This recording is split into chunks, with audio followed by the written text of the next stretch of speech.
There is just so many awkward pauses in this because people just won't speak up after a question is being asked, and it's so annoying to me. Hey guys, it's Wahima, but just call me Wah. Melanated! Welcome to my recap of 90 Day Fiancé Happily Ever After. This is the tell-all episode part 1. Alright guys, let's jump into this episode because it was a good one. It's hot, so I'm going to be fanning myself. So we first start off with all the couples arriving to the studio in New York City at 7:30 in the morning, girl. Whew, early. So they're greeting each other before they start to get ready, and while they're getting ready, Molly and Pao are in the same room and they're talking to each other, and Molly's kind of talking a little bit about Luis, and then Pao does something that I'm just like, oh, she's a messy Bessie. Messy Bessie. Talking about, oh, she didn't really like Luis to begin with. The girl, that's not your place to say that. I get it that you feel that way, but as old as she is, she should know not to do stuff like that. After they all get ready, I mean, Molly looks great. The one thing I did notice is that all the ladies are basically wearing the same color except for Annie and Chantel, and I think it might be because they're sitting across from each other. I don't know what's going on, but they all have on blue dresses, and then Chantel and Annie have on red. So I guess it worked out. Molly looks great. I love it. I love Molly. I love her. You guys know I love Molly. I love you. So it's so funny the way they love to paint Anfisa and George. Like when Anfisa and Jorge show up, George, his name is George Wahima. It's just spelled like Jorge. So when George gets there and Anfisa, their music is like there's some kind of badasses getting out of their van, and I'm just like, oh god, here they come. So Pal is bouncing around backstage. She's really feeling energized and happy for this whole tell-all situation. And I'm like, girl, did nobody watch your segments? So basically at the last tell-all, Pao told George that Anfisa wasn't very pretty, and like, where did he find her? On a mail order bride website. And George is like there. Obviously he's uncomfortable with it and kind of nervous, but he's still smiling along. So this is the tell-all where George completely flips it on Anfisa and starts to say that she is a prostitute basically, and that he's embarrassed to have a wife who does that. This is when he was singing a completely different tune because she made him look stupid on camera by fighting him and beating him up on TV. Anfisa saw all this obviously, and she's like pissed off at Pao. And Pao is like, I made a joke and it wasn't funny, so I'm here to apologize. And I'm like, girl, you didn't make a joke. Like, you were talking ish, and now you're here to apologize. But Anfisa's not somebody who's gonna accept your apology. Like, she doesn't like anybody talking about her, period. Which makes me sad because I've talked about her and I feel like I wouldn't want her to ignore me in public. But I would totally ignore her. I wouldn't go up to her at all. Like, girl. Pao then tries to go to Anfisa and say she's sorry. Anfisa's not interested in hearing any of it. She doesn't think that Pao deserves a second chance. So when Pao walks into the room where Anfisa and George and David and Annie are sitting in order to say, I'm sorry, hello, she says, hi, Anfisa, and Anfisa gets up and walks away. Pao's response is to talk to everyone else in the room after they walk away and be like, ugh, she's so rude. She's such a bee. Like, I don't even know why she's acting like that. I'm just coming here to apologize, and then she's gonna behave like that. And I'm just like, mamita, Paula, you know why she got up and walked away. She does not have to give you that apology. So the fact that she doesn't want it, mira, walk away. But Pao is like now on this campaign about how Anfisa thinks she's better than everyone else. Now, I can absolutely understand why people would think that, because Anfisa is very like reserved and sticks to herself and only really says something when someone asks her a direct question. Like, I've really never heard her speak more than like 3 sentences without somebody like baiting her and getting her to speak. You know what I'm saying? But she's an introvert, and I know that because I watch her on YouTube. She's an introvert. She's one of those people who isn't gonna unnecessarily speak. Honestly, like I've said in many other things in my life, who cares if someone thinks that they're better than you? You only care that they think that because you think that they're better than you. If you didn't really care about whether or not somebody thought they were better than you, then it wouldn't affect you. It wouldn't, because you'd be like, but you're not, so who cares? I don't get what people get mad about. Oh, they think they're better than me. Okay? Someone can be rude, like fine, be rude, let them be rude, and then just don't deal with them anymore. Period. Like, there's no reason to be like harboring feelings or whatever. Anyways, that's how I think. Paula's like, oh, I never liked her anyway. Bitch, we know you didn't like her anyway. We know.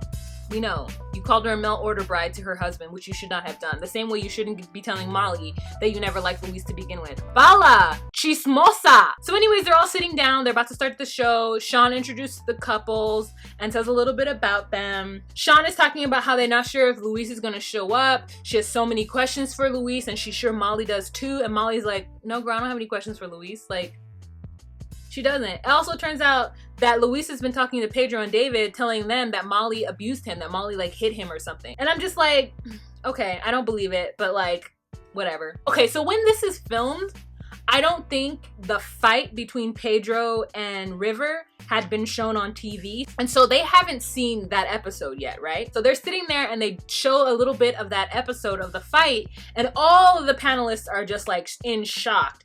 And Chantel keeps saying to Pedro, see, I told you, see, I told you. And I think it's because Chantel is trying to tell Pedro, like, yes, you started the fight. You got up and walked around to hit River. And Pedro's like, I didn't start that fight.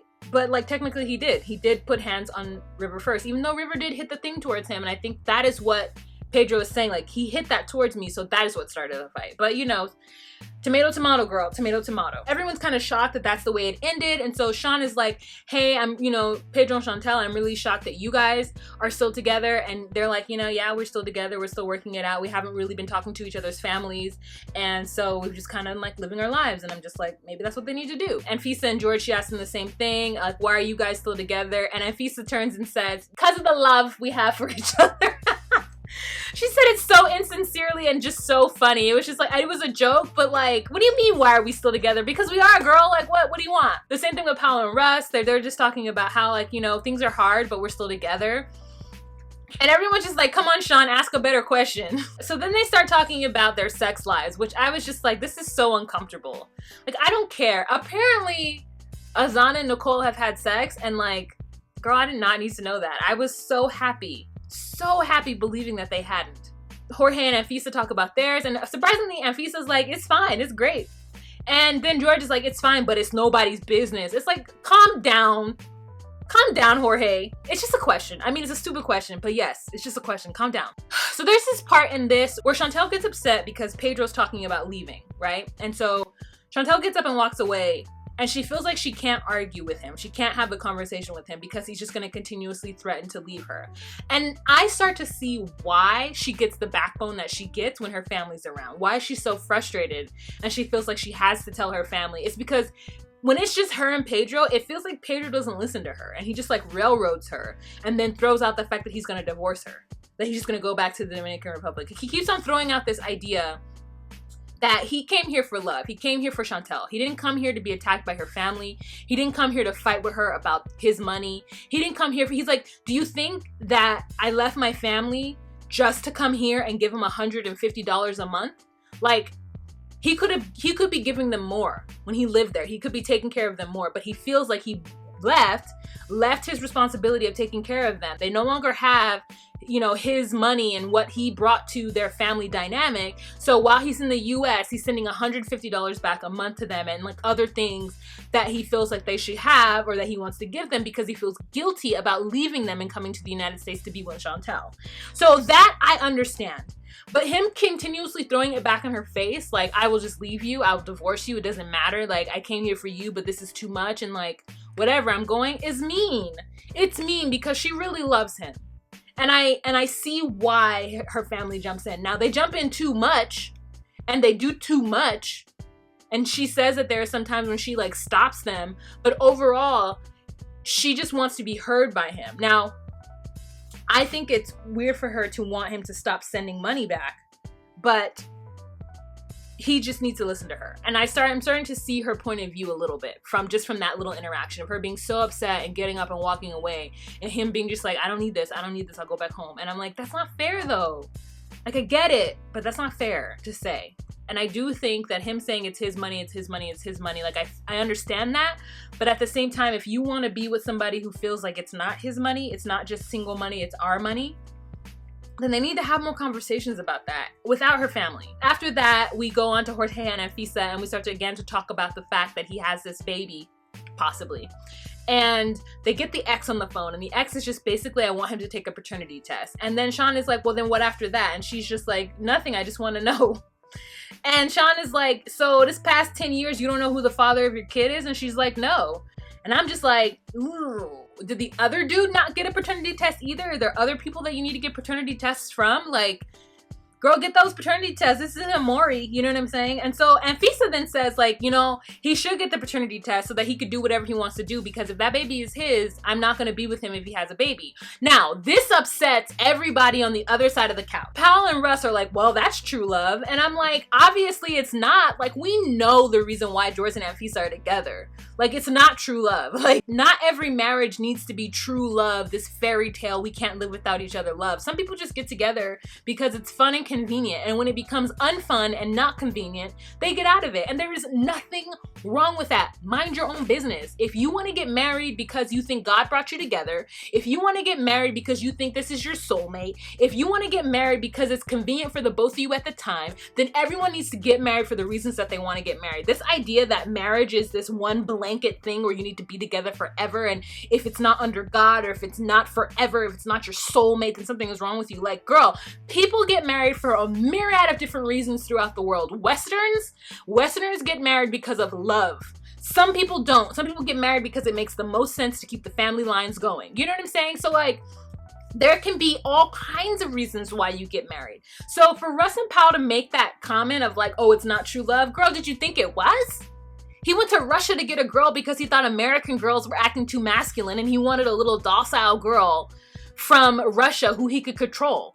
And then she got here based on lies, and she flipped it on him, and now she controls this relationship, which I'm like, that is women empowerment if I've ever seen it. So I support Anfisa, and if she doesn't want to be with Jorge because he has a 10-year-old daughter that all of a sudden he's going to have to be paying for, then I understand that. So she wouldn't want to be with a man who doesn't want to take care of his child. She also doesn't want to be with a man who has a child. So her only option is to divorce because she doesn't want that life. She's 22 years old and she's trying to live her life. And then Molly's going to make some comment about it like, oh, you know, that sucks because that's what my situation is. It's like, don't nobody want to take care of other people's kids. And I don't understand why people who have kids don't get that. Like, it's not anyone's responsibility but yours. Now, if someone goes into a marriage knowing that you have kids and not understanding their role because either A, they don't get it, or B, you didn't explain it to them, that's a whole other topic. But if you don't want to marry somebody or don't want to be in a relationship with someone who has kids, that's okay. And I don't think that you should be shamed as a person who doesn't have kids for not wanting to engage in those kinds of relationships. Listen, I don't have a child, and I'm not really interested in dealing with a man who does have a child. I'm not saying that I would divorce my husband if it turns out he had a kid. I'm not saying that I wouldn't ever date a man who had kids. I'm just saying it's my preference to not.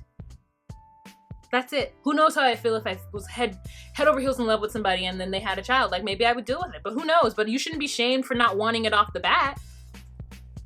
That's so dumb. So I was a little annoyed by that. So then we turn to Azan and Nicole, and Sean asks them, so what about this girl in Belarus? Like, tell us about this process that you went through and why they kept talking about your ex. And so then Azan was just talking about it. You know, you're just like, what are you talking about, bro? All the people who had to go through the interview process were just kind of like, that doesn't make any sense. Like, nobody asked me about my exes and like, why, what's that going on? Sean then asked, like, had you spent a lot of time? Like, why were you in Belarus? David then asks Azan, so what kind of visa did you have when you went to Belarus?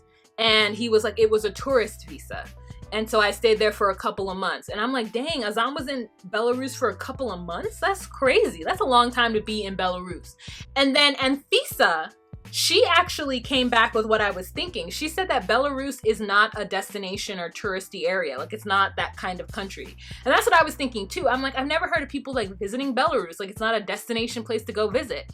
And so she was just like, that's weird. And I'm like, okay, that is weird. So he like, maybe he overstayed his visa, maybe something was going on, but like, that's why they were asking him all those questions. Like, why were you in Belarus? Like, that's not a place people just go, you know, and what happened with that relationship? So it was a little speculation around all that. And I was like glad that the team like joined up and got into that. So then they turn to Annie and David because Ashley gets on the line. So Ashley gets on the line and they're having a conversation. And I thought it was the realest conversation to be had. And I'm very specific with this because I feel like people are allowed to feel two different emotions at one time. Two different emotions that seemingly clash at one time.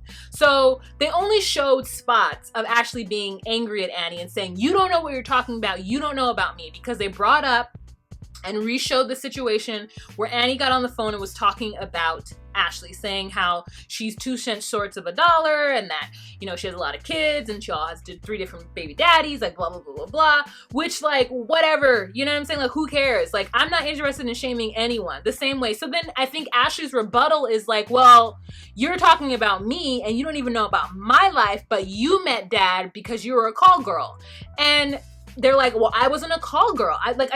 Where's everybody coming up with these things? Like, just because she's a young Thai girl, I must have met her in an erotic situation. That's how I must have met her. Like, she's a prostitute. And Annie is like, I wasn't a prostitute. I was at a party, I was karaokeing, and that's how David saw me.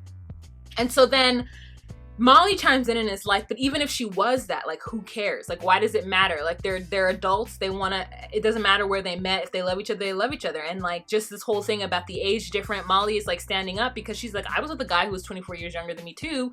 And like, that's not fair. Not 24, but like younger than me too. And so that's not fair to like, you know, to call them out on that specific thing when that shouldn't even matter. Like, and it also shouldn't matter if Annie was a prostitute, which I agree. It doesn't matter that Annie was a prostitute. It doesn't matter that Ashley had kids when she was 16. Like, all of these things are like women fighting each other over their body and their choices and things that happen to them in their lives, and I don't agree with it. Nikki was the one who told Jacob that Annie and David met at a like go-go bar or like some kind of prostitution bar or whatever. So there goes Nikki stirring the pot. And Anfisa is like, well, if there's no proof of that, like, who cares? And then Molly's like, again, who cares if that's how they met, even if that was how they met? I don't know who says I love you first, but Annie ends up saying, yes, I did say that to my mom.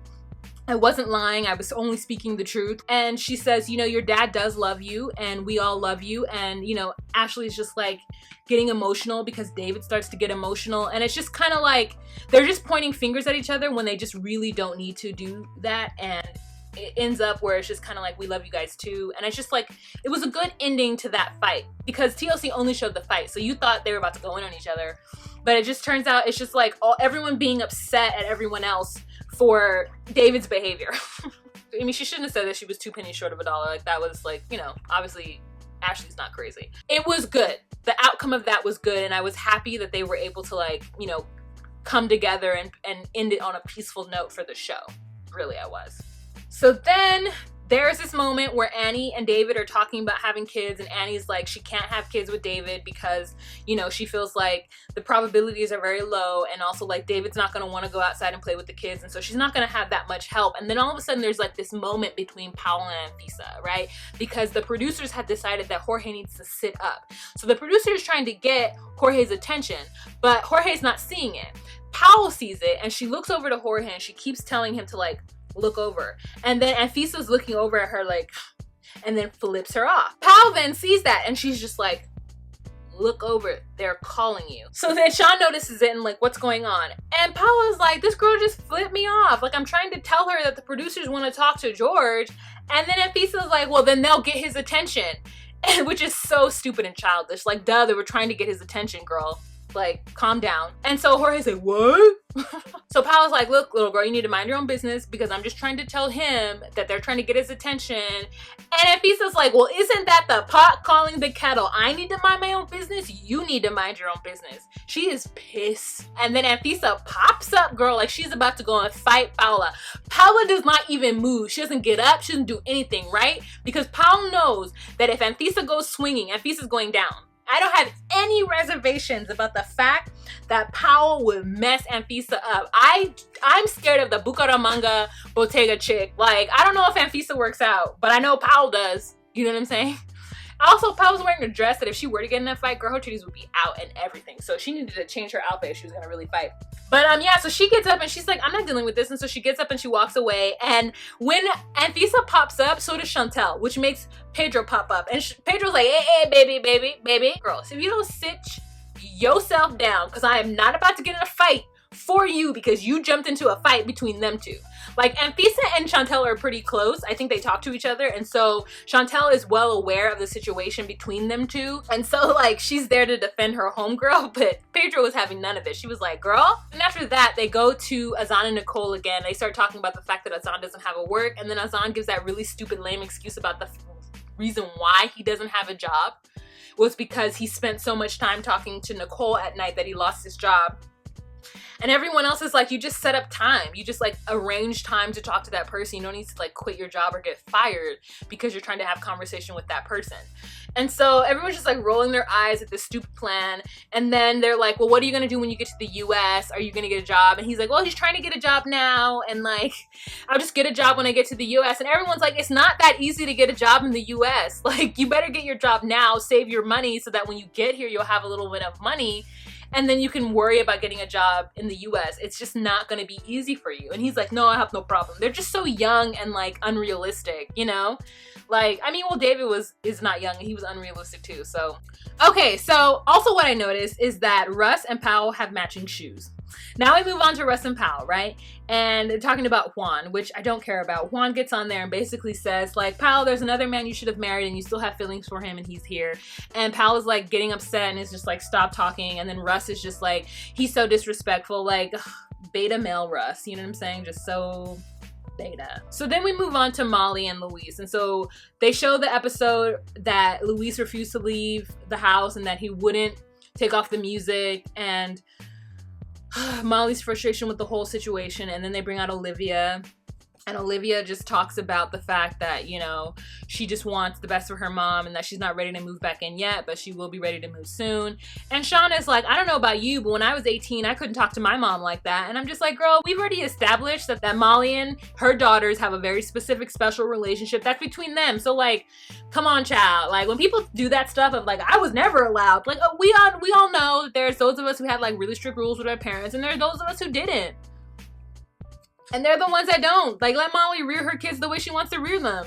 Olivia did bring up a really good point, is that she's not going to be there as a shoulder for her mother to cry on anymore. So if her mother has a bad relationship, she's not going to be emotionally invested in it because she can't be there for her mother in that capacity, which I completely agree. I completely agree. It's not your daughter's place to be there in that time. But I think also it does help Olivia to learn from her mother's mistakes. I think it's going to help her be a stronger person when she's in a relationship with men, by learning from her mother's mistake. So basically, this episode ends with them on Anfisa and Jorge, and Sean asks Anfisa, how do you trust somebody like Jorge? Like, how do you trust George when he just completely lies to you about everything, especially on camera when he knew you were gonna see the playback? And she's like, I don't trust him.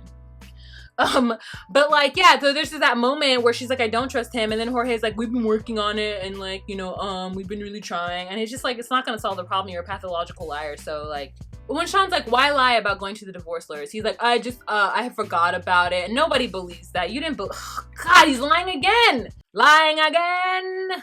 Everyone's just laughing at him because it's such a bold-faced lie.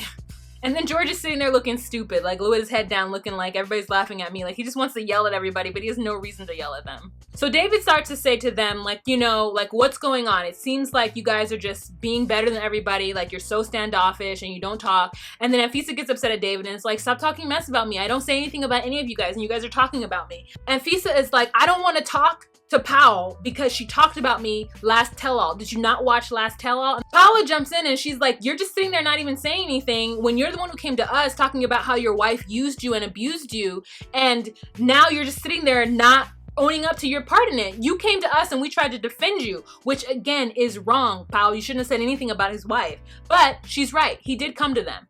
I don't understand what lane Anfisa's trying to get Powell to stay in. I mean, I get that Powell's just staying in her own business for sure. Oh, it's just so much with these adults. You know, I guess she's already given it to Jorge on his end for him being involved in that situation, but they're just yelling at each other because Powell is like, you need to take responsibility, George, for your part in this. And he's just sitting there looking dumb while Anfisa's yelling like, you shouldn't have been talking about me. I don't talk about you, so why'd you even say anything about me? And I agree. I thought she said, when are you gonna deport next season? But I think she said, when are you gonna do porn next season? Did Anfisa just try to say that Paola does porn? When are you gonna do porn next season? Girl, those are fighting words. And she's like, at least I work. And Anfisa's like, well, I work. How much did you get paid for that calendar, girl? Like, I hate the way the patriarchy makes women fight at each other over sexual stuff. Like, girl, let Paola do what she wants with her calendar, with her body. You know what I'm saying? Anfisa, you do webcam work, or at least we thought you do. I mean, there's some shady things with Anfisa too, and she wouldn't want anybody saying those things about her. Then Paola says, I came into the room to apologize to you, but then you acted so nasty and you got up and walked away. And she's like, I don't want your apology. Even though Anfisa just said you need to give me an apology. She's like, okay, I'm not giving you one now because I tried to and you didn't accept it when I tried to give it to you. So then Pal says, you think you're better than everybody else in this room, which again, who cares? I hate that statement. And then Russ tries to speak up and say, we came here with positive intentions to open up and be nice to everybody. And when we tried to, you didn't do anything. And then Anfisa cuts him off and is like, you didn't try anything and you da-da-da-da-da. And then Russ bodies up and is like, you need to be quiet and let me talk. First of all, no, Russ was wrong. And finally, George joins the conversation and tries to defend Anfisa and then stands up and security gets involved and that's the end of the episode. But I'm ready for Jorge to use his words, bro. Because they're just two both beta males trying to fight each other, and both of their women are alphas, and that now they want to stand up with each other. But like, Russ is wrong. Russ should have never spoke to Anfisa like that. But really though, Pal just needs to stop talking. She just needs to get out of everybody's business and worry about her own business and not try to defend people, because that's what got her in trouble, because Jorge just sat there. It's like when you have a best friend and they keep complaining about their boyfriend, and so then you start talking shit about their boyfriend to make them feel better, and then they get back with that boyfriend and the boyfriend knows that you've been talking shit about them this whole time. That's exactly what the situation is going on. Except for it's not your best friend. It's people you don't know and don't owe you any allegiance, and so when the time comes, they will throw you under the bus and let you flounder. So Pal, that's your fault, because Jorge is not the kind of guy who's gonna ever stick up for anyone or himself. He'll just try to lie himself out of the situation, and then all of a sudden he wants to buck up on Russ, which was right of him to do, because Russ should not be speaking like that. I feel like Pedro would have been got up. Like, you're not gonna talk to my woman like that. All right, you guys, so that's the end of the episode. Leave your comments down below. Let's have a conversation about this. What did you think of today's episode? Are you excited about next week's episode? You know what I'm saying? All right, if you would like to consider becoming a Patreon patron because you like what I do here on this channel and you want to give a girl like a little tip, you know what I'm saying? You can give as little or as much as you want. And I'm not in the position right now where I can give anything for Patreon patrons, but you know, if you like my content, if you love coming here and watching, you just want to give me a little tippy tip, go ahead, just drop on by Patreon. Link is in the description box below. All right, you guys, remember to be you, be true, and find your place. Bye.